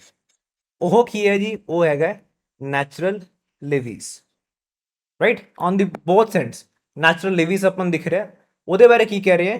ਕਹਿੰਦੇ it is form through deposition of coarser sediments farther from the river channel. ਕਹਿੰਦੇ ਜਿਹੜੇ ਕੋਰਸਰ ਸੈਡੀਮੈਂਟਸ ਹੈ, ਜਿਹੜੇ ਭਾਰੇ ਸੈਡੀਮੈਂਟਸ ਹੈ, ਉਹ ਕਿੱਥੇ ਹੋਣਗੇ? ਉਹ ਨਾ ਕਹਿੰਦੇ ਰਿਵਰ ਦੇ ਜਾਂ ਰਿਵਰ ਚੈਨਲ ਤੋਂ ਦੂਰ ਹੋਣਗੇ। It's like what they are saying is ਕਿ ਹੈਵੀਅਰ ਐਲੀਮੈਂਟਸ ਕਿਤੇ ਉਰੇ ਸੈਟਲ ਹੋਣਗੇ। ਇਹ ਕੁਝ ਇਸ ਤਰੀਕੇ ਨਾਲ ਸਲੋਪ ਦੀ ਫਾਰਮ ਵਿੱਚ ਬਣਿਆ ਹੋਊਗਾ ਔਨ ਬੋਥ ਐਂਡਸ, ਕੁਝ ਇਸ ਤਰੀਕੇ ਨਾਲ। ਇਹ ਕਹਿ ਰਹੇ ਕਿ ਜਿਹੜਾ ਹੈਵੀਅਰ ਐਲੀਮੈਂਟਸ ਹੈ, ਕੋਰਸਰ ਮਟੀਰੀਅਲ, ਕਹਿੰਦੇ ਉਹ ਦੂਰ ਡਿਪੋਜ਼ਿਟ ਹੋਊਗਾ। ਦਿਸ ਇਜ਼ ਇਨਕਰੈਕਟ। ਹਾਂ, ਕੁਝ ਸਲੋਪ ਬਣੀ ਹੋਊਗੀ, ਦੈਟ ਇਜ਼ ਕਰੈਕਟ, ਬਟ ਜਿਹੜੇ ਭਾਰੀ ਐਲੀਮੈਂਟਸ ਹੋਣਗੇ ਉਹ ਰਿਵਰ ਦੇ ਬੈੱਡ ਦੇ ਕੋਲ, ਰਿਵਰ ਦੇ ਚੈਨਲ ਦੇ ਕੋਲ ਹੋਣਗੇ ਜੀ। ਜਿੰਨੀ ਦੂਰ ਰਿਵਰ ਦਾ ਚੈਨਲ ਤੋਂ ਆਪਾਂ ਜਾਵਾਂਗੇ ਉਹਨੇ ਆਪਾਂ ਲਾਈਟਰ ਐਲੀਮੈਂਟਸ ਦਿਖਣ ਵਾਲੇ ਆ। ਹੈਵੀਅਰ ਐਲੀਮੈਂਟਸ ਨੇੜੇ ਸੈਟਲ ਹੋਣਗੇ। This statement is incorrect from that perspective. Now we are talking about oxbow lakes can eventually fill with sediment and vegetation, transforming into swampy areas or meander scars. ਹੁਣ ਆਕਸਬੋ lake ਦੀ formation ਦੀ ਆਪਾਂ ਗੱਲ ਕਰਦੇ ਹਾਂ। Very important point again. ਇਸ ਗੱਲ ਤੇ ਆਪਾਂ ਆ ਚੁੱਕੇ ਹਾਂ ਜੀ ਕਿ ਰਿਵਰ ਮੇਂਡਰ ਕਰਦੀ ਹੈ ਜਦੋਂ ਆਪਣੇ ਮੈਚੁਰ ਫੇਜ਼ ਦੇ ਵਿੱਚ ਆ ਜਾਂਦੀ ਹੈ। ਇੱਕ ਐਂਡ ਤੇ ਕੀ ਹੋਣਾ ਜੀ? ਇੱਕ ਐਂਡ ਤੇ ਡੈਪੋਜੀਸ਼ਨ ਹੋਈ ਜਾਣੀ ਹੈ, ਬਿਲਕੁਲ ਸਹੀ ਗੱਲ ਹੈ, ਤੇ ਦੂਜੇ ਐਂਡ ਤੇ ਇਰੋਜਨ ਹੋਈ ਜਾਣੀ ਹੈ। ਇਰੋਡ ਉਰੇ ਹੋ ਰਿਹਾ ਤੇ ਕੁਝ ਐਂਡ ਐ ਬਣ ਜਾਣਾ। ਇੱਕ ਐਂਡ ਤੇ ਡੈਪੋਜੀਸ਼ਨ ਹੁੰਦੀ ਜਾਣੀ ਹੈ। ਮੰਨ ਲਓ ਡੈਪੋਜੀਸ਼ਨ ਇੰਨੀ ਜ਼ਿਆਦਾ ਹੋ ਚੁੱਕੀ ਹੈ ਕਿ ਆਹ ਜਿਹੜਾ ਪੁਆਇੰਟ ਸੀਗਾ, ਰਿਵਰ ਨੂੰ ਬਹੁਤ ਬੜੀ ਕਰਵ ਕਰਕੇ ਅੱਗੇ ਜਾਣਾ ਪੈ ਰਿਹਾ। ਰਿਵਰ ਲੈਟਸ ਸੇ ਕੀ ਕਰਨਾ ਸ਼ੁਰੂ ਕਰੂਗੀ? ਰਿਵਰ ਕੀ ਕਰੂਗੀ? ਉਰੇ ਡੈਪੋਜੀਸ਼ਨ ਹੋ ਰਹੀ ਹੈ, ਮੇ ਬੀ ਉਹ ਇੱਥੋਂ ਕੁਝ ਇਰੋਡ ਕਰਨਾ ਸ਼ੁਰੂ ਕਰ ਦੇ। ਮੇ ਬੀ ਉਹ ਇੱਥੋਂ ਇਰੋਡ ਕਰਕੇ ਇੱਕ ਨਵਾਂ ਪਾਥਵੇ ਬਣਾ ਲੇ, ਆਪਣਾ ਨਵਾਂ ਪਾਥਵੇ ਬਣਾ ਲੇ, ਨਵਾਂ ਪਾਥਵੇ ਬਣਾ ਲੇ। ਆ ਲਓ, ਰਿਵਰ ਨੇ ਕੁਝ ਇਸ ਤਰੀਕੇ ਨਾਲ ਨਿਕਲਣਾ ਸ਼ੁਰੂ ਕਰਤਾ। ਹੁਣ ਕੀ ਹੋਇਆ? ਹੁਣ ਤੁਸੀਂ ਆਪ ਦੇਖੋ ਕਿ ਆਹ ਜਿਹੜਾ ਇੱਕ ਐਂਡ ਸੀਗਾ, ਆਹ ਜਿਹੜਾ ਇੱਕ ਐਂਡ ਸੀਗਾ, ਇਹ ਅਲੱਗ ਹੋ ਗਿਆ, ਠੀਕ ਹੈ, ਸੈਪਰੇਟ ਹੋ ਗਿਆ। ਹੁਣ ਰਿਵਰ ਨੇ ਇੱਕ ਆਪਣਾ ਨਵਾਂ ਰਸਤਾ ਬਣਾ ਲਿਆ। ਕੋਈ ਵੀ ਐਂਡ ਸੈਪਰੇਟ ਹੋ ਸਕਦਾ, ਆ ਹੋ ਸਕਦਾ ਜੀ, ਇਹ ਹੋ ਸਕਦਾ, ਕੋਈ ਵੱਡੀ ਗੱਲ ਨਹੀਂ। ਹੋ ਇਸੀलिए ਰਿਹਾ ਕਿ ਕਨਵੈਕਸ ਐਂਡ ਦੇ ਇਨਰ ਹਾਫ ਤੇ ਡੈਪੋਜੀਸ਼ਨ ਹੋਈ ਜਾ ਰਹੀ ਹੈ, ਤੇ ਉਹਦੇ ਕਰਕੇ ਰਿਵਰ ਨੂੰ ਜਿਹੜਾ ਪਾਥ ਹੈ ਤਾਂ ਵੱਧਦਾ ਜਾ ਰਿਹਾ। ਤਾਂ ਮੇ ਵੀ ਹੋ ਸਕਦਾ ਰਿਵਰ ਕੀ ਕਰੂਗੀ? ਕੋਈ ਹੋਰ ਪਾਰਟ ਨੂੰ ਇਰੋਡ ਕਰਕੇ ਆਪਣਾ ਸਿੱਧਾ ਰਸਤਾ ਬਣਾਉਣ ਦੀ ਕੋਸ਼ਿਸ਼ ਕਰੂਗੀ। ਤਾਂ ਜਿਹੜਾ ਪਾਰਟ ਪਿੱਛੇ ਰਹਿ ਗਿਆ, ਕੁਝ ਇਸ ਫਾਰਮ ਦੇ ਵਿੱਚ, ਕੁਝ ਇਸ ਫਾਰਮ ਦੇ ਵਿੱਚ, ਇੱਕ ਲੂਪ ਦੀ ਫਾਰਮ ਵਿੱਚ ਉਰੇ ਰਹਿ ਸਕਦਾ ਜਾਂ ਉਰੇ ਰਹਿ ਸਕਦਾ, ਕੋਈ ਵੱਡੀ ਗੱਲ ਨਹੀਂ ਹੈਗੀ। ਉਹ ਬਣ ਗਿਆ ਆਪਣਾ ਆਕਸਬੋ ਲੇਕ। ਆਕਸਬੋ ਲੇਕ ਹੁਣ ਆਹ ਸਵਾਂਪੀ ਜਿਹਾ ਇੱਕ ਏਰੀਆ ਬਣ ਜਾਊਗਾ ਜਿਹਦੇ ਵਿੱਚ ਥੋੜਾ ਦਲਦਲੀ ਜਿਹਾ ਪਾਰਟ ਹੋਊਗਾ, ਰਾਈਟ। ਤਾਂ ਐਵਰੀ ਟਾਈਮ ਰਿਵਰ ਫਲੱਡਸ ਇਹਦੇ ਵਿੱਚ ਪਾਣੀ ਆ ਜਾਂਦਾ ਹੈ। ਤਾਂ ਅੱਜ ਦੇ ਟਾਈਮ ਤੇ ਆਪਾਂ ਕਨਵਰਤਾਲ ਇਜ਼ ਵਨ ਸੱਚ ਐਗਜ਼ਾਮਪਲ ਜਿਹਨੂੰ ਆਪਾਂ ਯਾਦ ਕਰ ਸਕਦੇ ਹਾਂ, ਤੇ ਬਹੁਤ ਇੰਪੋਰਟੈਂਟ ਵੀ ਹੈ, ਐਗਜ਼ਾਮ ਵਿੱਚ ਪੁੱਛਿਆ ਜਾ ਸਕਦਾ। ਤੁਹਾਡੇ ਲਈ ਕੁਐਸਚਨ ਹੈ ਜੀ, ਕਿਹੜੀ ਰਿਵਰ ਹੈਗੀ ਹੈ ਜੋ ਕਨਵਰਤਾਲ ਨੂੰ ਬਣਾਉਂਦੀ ਹੈ in Bihar? So comment section ਦੇ ਵਿੱਚ ਤੁਸੀਂ ਇਹਨੂੰ ਆਨਸਰ ਕਰਨਾ। In this case we have only 2 as the right answer because second statement is incorrect. Next, now this question deals with wind as an agent when we are talking about arid landscape, sorry. So a bajada is a broad, gentle, sloping plain formed by coalescence of multiple alluvial fans at the base of mountain range, typically in a dry climate. All right. Then second point that we have, a playa is a permanent freshwater lake found in humid regions characterized by constant water levels and surrounding vegetation. All right. Third, a pediplane is a extensive flat rock surface resulting from the merging of pediments through lateral erosion and mechanical withering in arid or semi-arid environment. Now this question deals with arid type of climate and arid type of landforms. ਇਹਦੇ ਵਿੱਚ predominantly ਤੁਸੀਂ ਦੇਖੋਗੇ wind agent ਦੇ ਤੌਰ ਤੇ ਕੰਮ ਕਰਦਾ ਹੈ, ਬਟ ਜਦੋਂ ਆਪਾਂ ਵਾਟਰ ਦੀ ਉਰੇ ਗੱਲ ਕਰਦੇ ਹਾਂ, ਵਾਟਰ ਹਾਲਾਂਕਿ ਤੁਸੀਂ ਆਪ ਦੇਖੋਗੇ ਐਰਿਡ ਲੈਂਡਸਕੇਪ ਦੇ ਵਿੱਚ ਵਾਟਰ ਬਹੁਤ ਘੱਟ ਹੁੰਦਾ ਹੈ, but the moment it rains ਉਹਦਾ ਜਿਹੜਾ ਇੰਪੈਕਟ ਹੁੰਦਾ ਉਸ ਲੈਂਡਸਕੇਪ ਤੇ ਬਹੁਤ ਜ਼ਿਆਦਾ ਹੋ ਜਾਂਦਾ। ਕਿਉਂ? ਕਿਉਂਕਿ ਵੈਸੇ ਹੀ ਉਹ ਏਰੀਆ ਇੰਨਾ ਡਰਾਈ ਹੈ, ਇੰਨਾ ਜ਼ਿਆਦਾ ਉਹਨੂੰ ਇਰੋਡ ਪਹਿਲਾਂ ਹੀ ਕੀਤਾ ਹੋਇਆ ਰਿਵਰ ਸੌਰੀ ਵਿੰਡ ਨੇ, ਠੀਕ ਹੈ। ਸਨਲਾਈਟ ਬਹੁਤ ਜ਼ਿਆਦਾ ਪੈ ਰਹੀ ਹੈ ਉੱਥੇ, ਟੈਂਪਰੇਚਰ ਡਿਫਰੈਂਸ ਬਹੁਤ ਜ਼ਿਆਦਾ ਉੱਥੇ। The moment water strikes over there, be it in the form of rain or river, ਉਹ ਬਹੁਤ ਜਲਦੀ ਤਰੀਕੇ ਨਾਲ ਉਹਨੂੰ ਇਰੋਡ ਕਰਦਾ ਤਾਂ ਬਹੁਤ ਹੀ ਜਲਦੀ ਉਹਦਾ ਡੈਪੋਜੀਸ਼ਨ ਵੀ ਕਿਤੇ ਹੋਰ ਜਾ ਕੇ ਕਰ ਦਿੰਦਾ। ਸੋ ਉਰੇ ਆਪਾਂ ਪ੍ਰੀਡੋਮੀਨੈਂਟਲੀ ਐਰਿਡ ਲੈਂਡਸਕੇਪ ਦੇ ਵਿੱਚ ਵਿੰਡ ਐਜ਼ ਐਨ ਏਜੰਟ ਨੂੰ ਪੜ੍ਹਦੇ ਹਾਂ, ਬਟ ਵਾਟਰ ਦਾ ਇੰਪੋਰਟੈਂਟ ਜਾਂ ਵਾਟਰ ਦਾ ਵੀ ਰੋਲ ਬਹੁਤ ਇੰਪੋਰਟੈਂਟ ਹੁੰਦਾ ਹੈ। बजाड़ा की गल करिए जे bajada is a broad gently sloping plain found by coalescence of multiple alluvial fans alluvial fans कदों बनते हैं जी अलूवियल फैंस उदों बनते हैं लेट्स से जदों कुछ माउंटेन टाइप इकोसिस्टम सीगा या हाई एलिवेशन टाइप कोई इकोसिस्टम सीगा उस तो पानी बाहर आना शुरू होंदा है टुवर्ड्स प्लेन एरियास आंदा है ਤਾਂ ਜਿਹੜੀ ਉਹਦੇ ਕੋਲ ਲੈਟਸ ਸੇ ਸ਼ੀਅਰ ਮੋਮੈਂਟਮ ਸੀਗਾ ਉਹਦੇ ਨਾਲ ਬਹੁਤ ਸਾਰੇ ਪਾਰਟੀਕਲਸ ਕੈਰੀ ਕਰਕੇ ਲੈ ਕੇ ਆ ਰਿਹਾ ਸੀ ਜਦੋਂ ਰਿਵਰ ਕੁਝ ਇਸ ਓਰੀਐਂਟੇਸ਼ਨ ਵਿੱਚ ਫਲੋ ਕਰ ਰਹੀ ਸੀ the moment it enters this slope ਜਾਂ ਦਿਸ ਐਲੀਵੇਸ਼ਨ ਤਾਂ ਉਸ ਨੂੰ ਡਿਪੋਜ਼ਿਟ ਕਰਨਾ ਸ਼ੁਰੂ ਕਰੂਗੀ ਡਿਪੋਜ਼ਿਟ ਕਰੂਗੀ ਜਿਹੜਾ ਡਿਪੋਜ਼ਿਟ ਹੋ ਰਿਹਾ ਉਹ ਕੁਝ ਉਰੇ ਨਾ ਇੱਕ ਫੈਨ ਦੀ ਫਾਰਮ ਵਿੱਚ ਡਿਪੋਜ਼ਿਟ ਹੋ ਜਾਊਗਾ ਕੁਝ ਇਸ ਤਰੀਕੇ ਨਾਲ ਸਿਮਿਲਰਲੀ ਲੈਟਸ ਸੇ ਮੈਂ ਉਰੇ ਬਣਾ ਦਿੰਦਾ ਆ ਲਓ ਇਹ ਸਾਰਾ ਕੀ ਹੈ ਪਲੇਨ ਏਰੀਆ ਹੈ ਆ plain area this is plain area तो उरे कुछ डिपोजिशन हो रही है बिल्कुल हो रही है यह है अलूवियल फैंस बहुत सारे अलूवियल फैंस जे मर्ज कर जाएंगे तो की बनाएंगे बजाड़ा ਇਹ ਮਰਜ ਕਰਕੇ ਲੈਟਸ ਸੇ ਇੱਕ ਹੋਰ ਉਰੇ ਆਪਾਂ ਬਣਾਤਾ ਆਹ ਮਰਜ ਕਰ ਗਿਆ ਤਾਂ ਇਵੈਂਚੁਅਲੀ ਇਹ ਜਿਹੜੇ ਮਰਜ ਕਰਨਗੇ ਇਹਨਾਂ ਤੋਂ ਕੀ ਬਣਨ ਵਾਲਾ ਇੱਕ ਜੈਂਟਲ ਸਲੋਪਿੰਗ ਪੈਟਰਨ ਬਣੂਗਾ ਅਲੂਵੀਅਲ ਫੈਨਸ ਦਾ ਉਹ ਹੋ ਗਿਆ bajada next we have a playa is a permanent fresh water lake found in humid regions ਹੁਣ ਇਹਦੀ ਗੱਲ ਕਰੀਏ ਕਿ ਪਲਾਇਆ ਕੀ ਹੁੰਦਾ ਹੈ ਦੇਖੋ ਪਲਾਇਆ ਹੁੰਦਾ ਹੈ ਸਾਲਟ ਵਾਟਰ ਲੇਕ ਉਹ ਵੀ ਇੱਕ ਐਰਿਡ ਇਕੋਸਿਸਟਮ ਦੇ ਵਿੱਚ ਗੱਲ ਕਰ ਰਹੇ ਜਿੱਥੇ ਤੁਹਾਨੂੰ ਪਰਮਾਨੈਂਸੀ ਦਾ ਕੁਝ ਮਿਲਣੀ ਹੀ ਨਹੀਂ ਹੈ ਪਰਮਾਨੈਂਟ ਤਾਂ ਕੁਝ ਹੋ ਹੀ ਨਹੀਂ ਸਕਦਾ ਉੱਤੇ ਪਰਮਾਨੈਂਟ ਫਰੈਸ਼ ਵਾਟਰ ਲੇਕ ਨਹੀਂ ਹੋ ਸਕਦਾ ਸਾਲਟ ਵਾਟਰ ਲੇਕ ਹੋਊਗਾ ਜੀ ਹਿਊਮਿਡ ਰੀਜਨਸ ਵੀ ਨਹੀਂ ਹੈਗੇ ਡਰਾਈ ਰੀਜਨਸ ਹੋਣਗੇ ਸੋ ਉਹਦੇ ਵਿੱਚ ਕੀ ਹੁੰਦਾ ਕਿ ਦ ਮੋਮੈਂਟ ਇਟ ਰੇਨਸ ਉੱਥੇ ਪਾਣੀ ਆ ਜਾਂਦਾ ਬਟ ਇਵੈਪੋਰੇਸ਼ਨ ਇੰਨੀ ਜ਼ਿਆਦਾ ਹੁੰਦੀ ਹੈ ਉਹ ਪਾਣੀ ਇਵੈਪੋਰੇਟ ਵੀ ਹੋ ਜਾਂਦਾ ਇਵੈਂਚੁਅਲੀ ਉੱਥੇ ਸਾਲਟ ਕੰਟੈਂਟ ਬਚ ਜਾਂਦਾ ਹੈ ਐਗਜ਼ਾਮਪਲ ਦੇ ਤੌਰ ਤੇ Pushkar lake in Rajasthan so second statement is incorrect Third statement says a paddy plain is an extensive flat rock surface resulting from merging of pediments through lateral erosion and mechanical withering in arid or semi-arid environment. Now let's assume कि एक कुछ इस तरीके दा let's say we have a high elevated surface over here and then we have plain areas like this. मान लो because of sunlight, because of wind or because of let's say rain also इसकी lateral erosion होना शुरू हो जाए यानी कि आज के टाइम ਤੁਹਾਨੂੰ ਕੁਝ ਇਸ ਟਾਈਪ ਤੱਕ ਜਾਂ ਇਸ ਲੈਵਲ ਤੱਕ ਤੁਹਾਨੂੰ ਇਹ ਰੌਕ ਦਿਖ ਰਿਹਾ ਲੈਟਸ ਸੇ ਅੱਜ ਤੋਂ 10 ਸਾਲ ਬਾਅਦ ਇਹ ਰੌਕ ਕੁਝ ਉਰੇ ਪਹੁੰਚ ਜਾਏਗਾ ਠੀਕ ਹੈ ਆਹ ਕੀ ਹੋ ਗਿਆ ਆਹ ਇਰੋਡ ਹੋ ਚੁੱਕਿਆ ਜੀ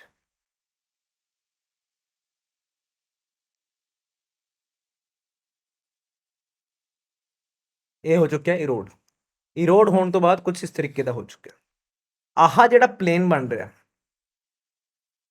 ਜਾਂ ਇਹ ਜਿਹੜਾ ਏਰੀਆ ਬਣ ਰਿਹਾ ਇਹਨੂੰ ਆਪਾਂ ਕਹਿੰਦੇ ਆ ਪੈਡੀਮੈਂਟ यानी कि उस रॉक की सरफेस ते बिल्कुल कोल हल्का जा स्लोपी एरिया जी हल्की बस छोटी सी स्लोप है इसकी ज़्यादा नहीं है ठीक है वो बन गया पैडीमेंट ਹੁਣ ਬਹੁਤ ਸਾਰੇ ਪੈਡੀਮੈਂਟਸ ਨੂੰ ਯਾਨੀ ਕਿ ਬਹੁਤ ਲੰਬੇ ਏਰੀਆ ਦੇ ਵਿੱਚ ਲੈਟਸ ਸੇ ਇਹ ਕੁਝ ਆਪਣਾ ਏਰੀਆ ਬਣ ਗਿਆ ਇਸ ਏਰੀਆ ਦੇ ਵਿੱਚ ਉਰੇ ਪੈਡੀਮੈਂਟ ਸੀਗਾ ਉਰੇ ਪੈਡੀਮੈਂਟ ਸੀਗਾ ਉਰੇ ਪੈਡੀਮੈਂਟ ਸੀਗਾ ਉਰੇ ਪੈਡੀਮੈਂਟ ਸੀਗਾ ਪੂਰੇ ਪੈਡੀਮੈਂਟਸ ਨੂੰ ਮਿਲਾ ਕੇ ਬਣ ਚੁੱਕਿਆ ਆਪਣੇ ਕੋਲ paddy plain So we have statement 1 which is correct, statement 2 is incorrect and statement 3 is correct. Now correct response in this case is 2 only. Let's move on to next question we have. With reference to mushroom rocks, which of the following best describes their primary formation process? Simple, mushroom the shape ਕਿਵੇਂ ਹੁੰਦੀ ਹੈ ਕੁਝ ਇਸ ਤਰੀਕੇ ਦੀ ਕੁਝ ਇਸ ਤਰੀਕੇ ਦੀ mushroom ਦੀ shape ਹੁੰਦੀ ਹੈ ਕੁਝ ਇਸ ਤਰੀਕੇ ਦੇ rock ਦੇਖਣ ਨੂੰ ਮਿਲਦੇ ਹਨ ਬਿਲਕੁਲ ਦੇਖਣ ਨੂੰ ਮਿਲਦੇ ਕਿੱਥੇ ਮਿਲਦੇ ਹਨ ਉਹੀ ਪੁੱਛ ਰਹੇ ਹਾਂ कहने ग्लेशियल प्लकिंग या abrasion in cold mountain regions नहीं ये तो कोई कारण हुआ ही नहीं जिसके बनने का second water erosion through dissolution in humid karst landscape ਦੇ ਵਿੱਚ ਮਸ਼ਰੂਮ ਰੌਕਸ ਨਹੀਂ ਪਾਏ ਜਾਂਦੇ ਵਿੰਡ ਇਰੋਜਨ ਹਾਂ ਜੀ ਬਿਲਕੁਲ ਕਿਉਂ ਕਿਉਂਕਿ ਜਿਹੜਾ ਉੱਤੇ ਵਾਲਾ ਜਿਹੜਾ ਰੌਕਸ ਦਾ ਸਰਫੇਸ ਸੀਗਾ ਇਹ ਜਿਹੜਾ ਸਰਫੇਸ ਸੀਗਾ ਕੁਝ ਇਸ ਤਰੀਕੇ ਦਾ ਜਿਹੜਾ ਬਚਿਆ ਹੋਇਆ ਸਰਫੇਸ ਸੀਗਾ ਆਹਾ ਇਹ ਕਿਹੜਾ ਇਹ ਹਾਰਡ ਐਂਡ ਰੈਜ਼ਿਸਟੈਂਟ ਰੌਕ ਹੈ ਥੱਲੇ ਵਾਲਾ ਜਿਹੜਾ ਰੌਕ ਹੈਗਾ ਇਹ ਜਿਹੜਾ ਇਰੋਡ ਜ਼ਿਆਦਾ ਹੋ ਚੁੱਕਾ ਹੈ ਪਹਿਲਾਂ ਇਹ ਕੁਝ ਇਸ ਤਰੀਕੇ ਦਾ ਹੀ ਇੱਕ ਰੌਕ ਦਾ ਸਰਫੇਸ ਸੀਗਾ ਜਿਹਦੇ ਵਿੱਚ ਜਿਹੜਾ ਉੱਤੇ ਵਾਲਾ ਮਟੀਰੀਅਲ ਹੈਗਾ ਇਹ ਹਾਰਡ ਰੌਕ ਦਾ ਬਣਿਆ ਹੋਇਆ ਥੱਲੇ ਵਾਲਾ ਜਿਹੜਾ ਮਟੀਰੀਅਲ ਹੈਗਾ ਸੌਫਟ ਰੌਕ ਦਾ ਬਣਿਆ ਹੋਇਆ ਤਾਂ ਇਰੋਜਨ ਕਿਹਦੀ ਜ਼ਿਆਦਾ ਹੋਊਗੀ ਤੁਸੀਂ ਕਹੋਗੇ ਸਰ ਥੱਲੇ ਵਾਲੇ ਦੀ ਜ਼ਿਆਦਾ ਹੋਣ ਵਾਲੀ ਥੱਲੇ ਵਾਲੇ ਦੀ ਇਰੋਜਨ ਜਲਦੀ ਜ਼ਿਆਦਾ ਹੋਗੀ ਤਾਂ ਕੁਝ ਇਸ ਤਰੀਕੇ ਦੀ ਉਹਨੇ ਸ਼ੇਪ ਲੈ ਲਈ ਆ ਲਓ ਉੱਤੇ ਵਾਲਾ ਜਿਹੜਾ ਸਰਫੇਸ ਸੀਗਾ ਉਹ ਹਾਰਡ ਸੀਗਾ, ਉਹ ਇਰੋਡ ਨਹੀਂ ਹੋਇਆ, ਤਾਂ ਇੱਕ ਮਸ਼ਰੂਮ ਟਾਈਪ ਰੌਕ ਬਣ ਚੁੱਕਾ ਹੈ। The answer is C. Next, now zeugen and yardang ਦੀ ਗੱਲ ਹੋ ਰਹੀ ਹੈ। Again wind as an agent ਦੇ ਤੌਰ ਤੇ ਆਪਾਂ ਇਹਨੂੰ ਕਵਰ ਕਰ ਰਹੇ ਹਾਂ। Zeogen are tabular ridge-like erosional features found by wind abrasion in arid regions, typically with their long axis oriented perpendicular to the prevailing wind direction। ਇਹ ਕੀ ਕਹਿ ਰਹੇ हैं ਕਿ ਉਹ ਤੋਂ perpendicular ਹੈ, ਜਿਹੜੀ long ridges ਨੇ, long axis ਨੇ, ਉਹ perpendicular ਨੇ। ਇਹਨੂੰ ਦੇਖਦੇ ਹਾਂ ਇੱਕ ਵਾਰੀ। Let's assume कि wind कुछ इस direction 'ਚ move कर रही है, and now we have a rock which is stationed over here। ਕੁਛ ਇਸ ਤਰੀਕੇ ਨਾਲ wind ਕੁਛ ਇਸ ਤਰੀਕੇ ਨਾਲ move ਕਰ ਰਹੀ ਹੈ, ਤਾਂ ਹੋਣਾ ਕੀ ਹੈ, ਕੁਛ ਇਸ ਦਾ ਪਾਰਟ ਜਿਹੜਾ ਹੈਗਾ ਇਹ ਇਰੋਡ ਹੋਣਾ ਸ਼ੁਰੂ ਹੋ ਜਾਣਾ। ਪਾਰਟ ਉਹੀ ਹੋਊਗਾ ਕਿ ਇਹਦੇ ਵਿੱਚ ਜਿਹੜਾ ਇਹ ਰੌਕ ਹੈ, ਇਹਦੇ ਵਿੱਚ ਲੈਟਸ ਸੇ ਕੁਝ ਮਟੀਰੀਅਲ ਹੈਗਾ ਜਿਹੜਾ ਹਾਰਡ ਰੈਜ਼ਿਸਟੈਂਟ ਰੌਕ ਦਾ ਬਣਿਆ ਹੋਇਆ, ਕੁਝ ਸੌਫਟ ਦਾ ਬਣਿਆ ਹੋਇਆ। ਤਾਂ ਇੱਕ ਨਾ ਇਵੈਂਚੁਅਲੀ ਮੈਨੂੰ ਇੱਕ ਟੇਬਲ ਲਾਈਕ ਲੈਂਡਫਾਰਮ ਦੇਖਣ ਨੂੰ ਮਿਲ ਸਕਦਾ, ਟੇਬਲ ਲਾਈਕ ਕੁਝ ਇਸ ਤਰੀਕੇ ਦਾ, ਕੁਝ ਇਸ ਤਰੀਕੇ ਦਾ ਲੈਂਡਫਾਰਮ ਮੈਨੂੰ ਦੇਖਣ ਨੂੰ ਮਿਲ ਸਕਦਾ। ਆਸੇ ਪਾਸੇ ਕੀ ਹੋਊਗਾ, ਪਲੇਨ ਏਰੀਆਸ ਹੋ ਸਕਦੇ ਹਨ, ਕੋਈ ਨਹੀਂ, ਜਾਂ ਹੋ ਸਕਦਾ ਲੈਟਸ ਸੇ ਕੋਈ ਔਰ ਉਰੇ ਰੌਕਸ ਹੋਣ। ਵਿੰਡ ਕੁਝ ਇਸ ਤਰੀਕੇ ਨਾਲ ਮੂਵ ਕਰ ਰਹੀ ਹੈ। ਵਿੰਡ ਨੇ ਕੀ ਕੀਤਾ, ਇਹਦੇ ਵਿੱਚ ਲੈਟਸ ਸੇ ਕੋਈ ਇਹਦੇ ਉੱਤੇ ਜਿਹੜਾ ਰੌਕ ਸੀਗਾ ਉਹ ਲੈਸ ਰੈਜ਼ਿਸਟੈਂਟ ਸੀਗਾ, ਉਹਨੇ ਰੋਡ ਕਰਤਾ, ਜਾਂ ਥੱਲੇ ਵਾਲਾ ਜਿਹੜਾ ਰੌਕ ਸੀਗਾ ਉਹ ਲੈਸ ਰੈਜ਼ਿਸਟੈਂਟ ਸੀਗਾ, ਉਹਨੇ ਰੋਡ ਕਰਤਾ। ਇੱਕ ਟੈਬੂਲਰ ਸਟਰਕਚਰ ਮੈਨੂੰ ਮਿਲ ਚੁੱਕਾ ਹੈ। ਪਰਪੈਂਡੀਕੁਲਰ ਇਹਦੀ ਲੌਂਗ ਐਕਸਿਸ ਨਹੀਂ ਹੋਣ ਵਾਲੀ ਹੈ ਜੀ, especially to the prevailing wind direction। No, this is incorrect। Then we have Yardungs are streamlined elongated ridges sculpted by different wind erosion, differential wind erosion, often featuring mushroom-like cap on narrow pedestal base। नहीं जी, ਜਿਹੜਾ mushroom like cap ਦੀ ਆਪਾਂ ਗੱਲ ਕਰੀਏ mushroom rock ਸੀਗਾ। This is not true for yardangs. ਜੇ ਆਪਾਂ ਤੁਸੀਂ ਯਾਦ ਰੱਖਣਾ ਵੀ ਹੈ ਕਿ ਕੀ ਡਿਫਰੈਂਸ ਹੈ ਯਾਰਡੰਗ ਤੇ ਜ਼ਿਓਜਨ ਦੇ ਵਿੱਚ, ਸਿੰਪਲ ਭਾਸ਼ਾ ਵਿੱਚ ਯਾਦ ਰੱਖੋ ਕਿ ਜ਼ਿਓਜਨ ਦੇ ਬੇਸ ਵਿੱਚ ਕੀ ਹੋਣ ਵਾਲਾ ਹੈ ਕਿ ਲੈਟਸ ਸੇ ਜਿਹੜੇ ਤੁਹਾਡੇ ਕੋਲ ਮਟੀਰੀਅਲ ਹੈਗੇ, ਆਲਟਰਨੇਟ ਮਟੀਰੀਅਲ ਹੈਗੇ ਆ, ਜਿਹੜੇ ਡਿਫਰੈਂਟ ਮਟੀਰੀਅਲ ਮਤਲਬ ਡਿਫਰੈਂਟ ਰੈਜ਼ਿਸਟੈਂਟ ਉਹਨਾਂ ਦੀ ਪ੍ਰੋਪਰਟੀਜ਼ ਹੈ, ਉਹ ਨਾ ਕੁਝ ਹੌਰੀਜ਼ੌਂਟਲੀ ਅਰੇਂਜਡ ਹੈ, ਕੁਝ ਇਸ ਤਰੀਕੇ ਨਾਲ ਅਰੇਂਜ ਹੈ। You can have let's say a very hard rock over here and then again softer rock over here, let's say again very hard rock over here। ਇਹ ਕੁਝ ਜ਼ਿਓਜਨ ਟਾਈਪ ਟੇਬਲ ਟਾਈਪ ਤੁਹਾਡੇ ਉਰੇ ਲੈਂਡਫਾਰਮ ਬਣਾਉਣਗੇ। ਯਾਰਡੰਗ ਦੇ ਕੇਸ ਵਿੱਚ ਕੀ ਹੋਊਗਾ, same material ਕਿਵੇਂ arrange ਹੋਊਗਾ, ਵਰਟੀਕਲੀ ਅਰੇਂਜ ਹੋਊਗਾ। let's say this dark portion is hard resistant rock, again hard resistant rock, ਵਿੱਚ ਵਾਲਾ ਜਿਹੜਾ ਹੈਗਾ soft resistant rock, soft resistant rock। ਤਾਂ ਹੋਊਗਾ ਕਿ ਜਦੋਂ ਵਿੰਡ ਨੇ ਚੱਲਣਾ ਹੈ, ਵਿੰਡ ਕੀ ਕਰੂਗੀ, ਇਹ ਜਿਹੜਾ ਵਿੱਚ ਵਾਲਾ ਪਾਰਟ ਹੈ ਉਹਨੂੰ ਇਰੋਡ ਕਰ ਦੂਗੀ, ਹਾਰਡ ਰੈਜ਼ਿਸਟੈਂਟ ਰੌਕ ਬਚ ਜਾਊਗਾ। ਤਾਂ ਯਾਰਡੰਗ ਤੁਸੀਂ ਯਾਦ ਰੱਖਣਾ ਵਾਈ ਦੀ ਫਾਰਮ ਵਿੱਚ, ਵਾਈ ਕੀ ਹੁੰਦਾ ਵਰਟੀਕਲ, ਬਸ ਦੈਟਸ ਇਟ, ਉਸ ਤੋਂ ਉਲਟਾ ਹੋ ਜਾਊਗਾ zeugen. So in this case we have both the statements which are incorrect. So I think C is the right answer, right. Now let's ਅੱਗੇ ਆਪਾਂ ਚੱਲਦੇ ਹਾਂ ਜੀ, ਡਰਮਲਿਨ ਤੇ ਐਸਕਰ ਦੀ ਗੱਲ ਕਰਦੇ ਹਾਂ। ਇਹ ਗਲੇਸ਼ੀਅਰ ਐਜ਼ ਅ ਲੈਂਡਫਾਰਮ ਦੇ ਵਿੱਚ ਕਵਰ ਕਰਦੇ ਹਾਂ ਆਪਾਂ। Drumlins are smooth, elongated hills made of glacial till, often found in groups that look like basket of eggs। Very good। So ਦੇਖਦੇ ਹਾਂ ਆਪਾਂ ਇਹਦੇ ਬਾਰੇ ਕੀ ਕਹਿ ਰਹੇ। ਬਾਸਕਟ ਆਫ ਐਗਸ ਨੂੰ ਆਪਾਂ ਦੇਖਣਾ, ਕੁਝ ਇਸ ਤਰੀਕੇ ਦੀ ਆਪਾਂ ਨੂੰ ਇੱਕ ਟੋਪੋਗ੍ਰਾਫੀ ਦਿਖਦੀ ਹੈ। ਆ ਦੇਖੋ, ਦੂਰੋਂ ਦੇਖਦੇ ਆ ਤਾਂ ਐਂ ਲੱਗਦਾ ਕਿ ਬਾਸਕਟ ਆਫ ਐਗਸ ਬਣੀ ਹੋਈ ਹੈ, ਤਾਂ ਇਹ ਬਣਦੀ ਹੈ ਡਰਮਲਿਨ ਕਰਕੇ। ਡਰਮਲਿਨ ਨੂੰ ਤੁਸੀਂ ਪਾਸ ਜਾ ਕੇ ਦੇਖੋ ਤਾਂ ਕੁਝ ਉਹਦੀ ਇਸ ਤਰੀਕੇ ਦੀ ਸ਼ੇਪ ਹੋਊਗੀ। ਆਹ ਐਂਡ ਨੂੰ ਆਪਾਂ ਕਹਿੰਦੇ ਸਟੌਸ, ਇਹਨੂੰ ਕਹਿੰਦੇ ਟੇਲ। ਇਹ ਕੀ ਦੱਸਦਾ ਹੈ, ਇਹ ਨਾ ਗਲੇਸ਼ੀਅਰ ਦੀ ਮੂਵਮੈਂਟ ਦੱਸਦਾ ਹੈ ਕਿ ਗਲੇਸ਼ੀਅਰ ਦੀ ਮੂਵਮੈਂਟ ਕਿਸ ਡਾਇਰੈਕਸ਼ਨ ਵਿੱਚ ਹੁੰਦੀ ਹੈ। ਅਜ਼ਿਊਮ ਕਰੋ ਕਿ ਉਰੇ ਇੱਕ ਲੈਟਸ ਸੇ ਰੌਕ ਸੀਗਾ, ਬਹੁਤ ਹੀ ਹਾਰਡ ਰੌਕ ਸੀਗਾ, ਤਾਂ ਗਲੇਸ਼ੀਅਰ ਕੁਝ ਇਸ ਤਰੀਕੇ 'ਚ ਮੂਵ ਕਰਨਾ, ਇਸ ਡਾਇਰੈਕਸ਼ਨ 'ਚ ਮੂਵ ਕਰਨਾ ਸ਼ੁਰੂ ਕੀਤਾ, ਤਾਂ ਗਲੇਸ਼ੀਅਰ ਦੇ ਨਾਲ ਆਈਸ ਆਊਗੀ। ਆਈਸ ਆਊਗੀ ਸਭ ਤੋਂ ਪਹਿਲਾਂ ਉਰੇ ਐਕਿਊਮੂਲੇਟ ਹੋਣਾ ਸ਼ੁਰੂ ਹੋਊਗੀ, and then eventually it will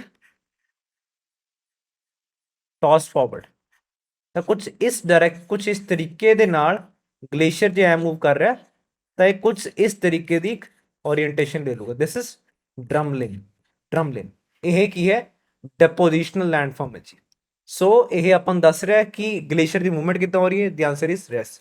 so drumlins are smooth elongated hills, ਬਿਲਕੁਲ ਸਹੀ ਗੱਲ ਹੈ। ਗਲੇਸ਼ੀਅਰ ਟਿਲ ਕਰਕੇ ਬਣੇ ਹੋਏ, ਬਿਲਕੁਲ ਸਹੀ ਗੱਲ ਹੈ। ਜੇ ਆਪਾਂ ਗਰੁੱਪ ਦੇਖੀਏ ਤਾਂ ਐਂ ਲੱਗਦਾ ਕਿ ਬਾਸਕਟ ਆਫ ਐਗਸ ਹੈ। ਸ਼ੇਪ ਇਹਨਾਂ ਦੀ ਅਲਾਈਨਡ ਹੈ, which shows the direction of flow of ice associated with glacier। The statement 1 is correct।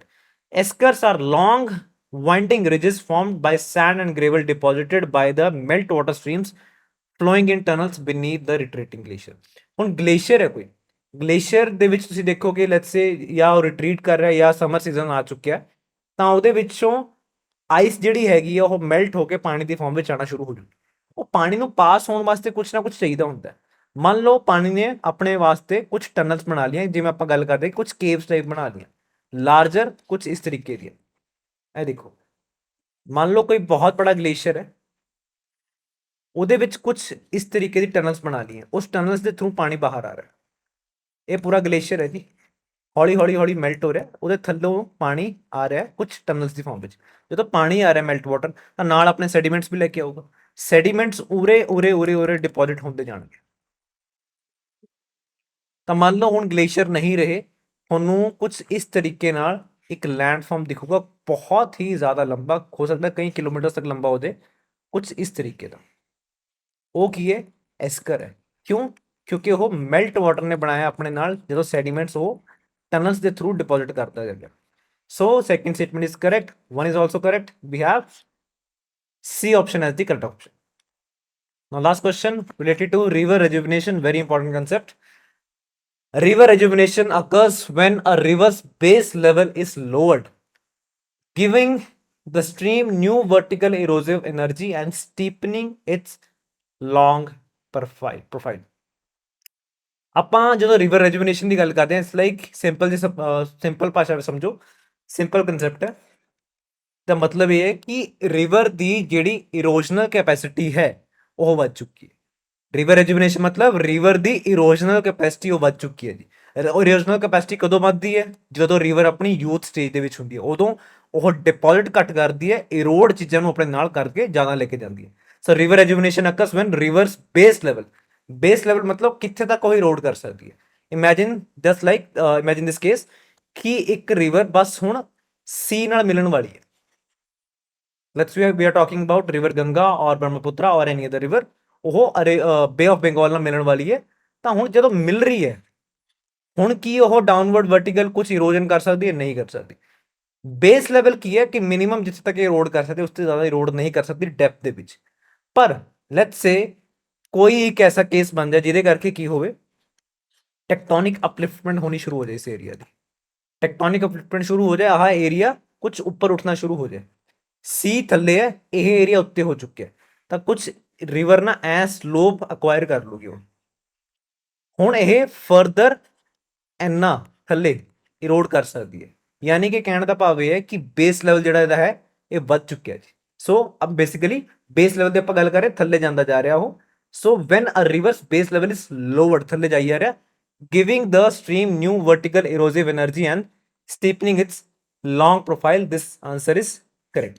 Now characteristic landform produced by rejuvenation include nick points, यानी कि waterfalls की गल कर रहे हैं, rapids की गल कर रहे हैं exactly, ਕਿਉਂਕਿ ਉਹਦਾ ਇੱਕ ਜਿਹੜੀ ਉੱਤੇ ਲੈਟਸ ਸੇ ਇਰੋਜਨਲ ਪਾਰ ਉਹ ਵੱਧ ਗਈ, ਤੇ ਆਪਾਂ ਦੇਖਦੇ ਹਾਂ ਕਿ ਜਦੋਂ ਯੂਥ ਸਟੇਜ ਦੇ ਵਿੱਚ ਰਿਵਰ ਹੁੰਦੀ ਹੈ ਤਾਂ ਉੱਥੇ ਵਾਟਰਫਾਲਸ ਆਉਂਦੇ, ਰੈਪਿਡਸ ਆਉਂਦੇ, ਉਹ ਸਾਰੀ ਚੀਜ਼ਾਂ ਆਉਂਦੀਆਂ।